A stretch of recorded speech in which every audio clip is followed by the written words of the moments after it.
operating on the assumption that it's true. Do we know it's true? No. And if you listen to the hearings at the Senate today, repeatedly it was said, particularly by Senator Warner, the Democratic co-chair of the proceedings, that Russia had hijacked our democracy. Right. And what he means is that the Russians, at Putin's direction, had gone into the Democratic National Committee's emails, which were embarrassing to Mrs. Clinton, given them to WikiLeaks. WikiLeaks then released them to damage Mrs. Clinton and put Trump in the White House. This is a very dramatic narrative. And they're saying in Washington that this was an act of war. Let me repeat, Tucker. They are saying this was an act of war. So whether or not it's true is existential. Are we at war? Right. I got interested in this, not because it's my expertise, but because one of the things I've studied for 40 years is Russian leadership. I've written biographies. I got interested in Putin. I'm writing about Putin, a long piece now.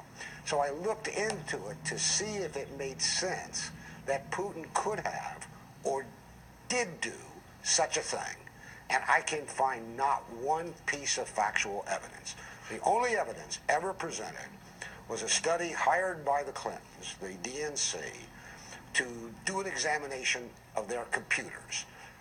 They concluded the Russians did it. Their report has fallen apart. The question is why the FBI decided to use that private cyber, kind of private detective, let's say, as though the New York police department had decided for a murderer to hire a private detective. Why the FBI didn't do their own investigation. And that's all we have. That's all we have, and yet night after night, I get people on both sides, Republicans as well, saying 17 U.S. intelligence agencies, by the way, that would include Coast Guard intelligence, I guess they're on this too, have concluded that the Russian government was behind this. Have they not concluded that?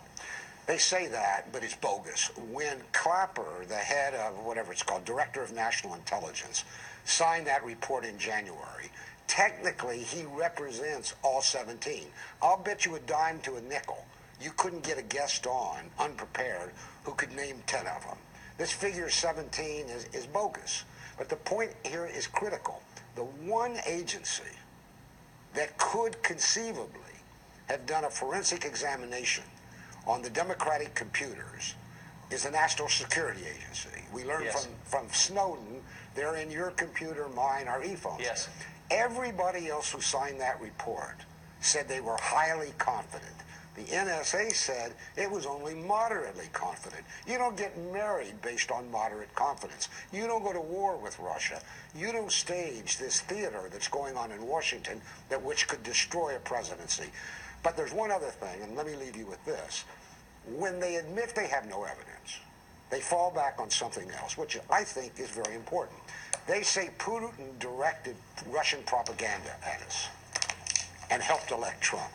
I don't know about you, Tucker, but I find that insulting because the premise they're putting out in Washington in this hearing is that the American people are zombies or lambs that'll find, I'm mixing my metaphors, any Judas goat, anywhere Putin leads them.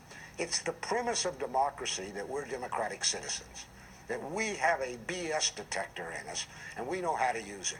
But they're telling us at Washington, I mean, like what Rubio's telling us. I mean, every politician who loses election here in America and in Europe is going to say it was hacked by Putin, and that's wrong. That's right. And that's what Mrs. Clinton is saying. And they've also never demonstrated, by the way, why Putin exactly would want Trump to win, because Trump's for fracking? I mean, it doesn't... Anyway, Professor, thank you for that. And I think it's worth... I don't know the truth, but I do think it's worth asking these questions, and I appreciate your doing that. Thanks for joining us. Take care.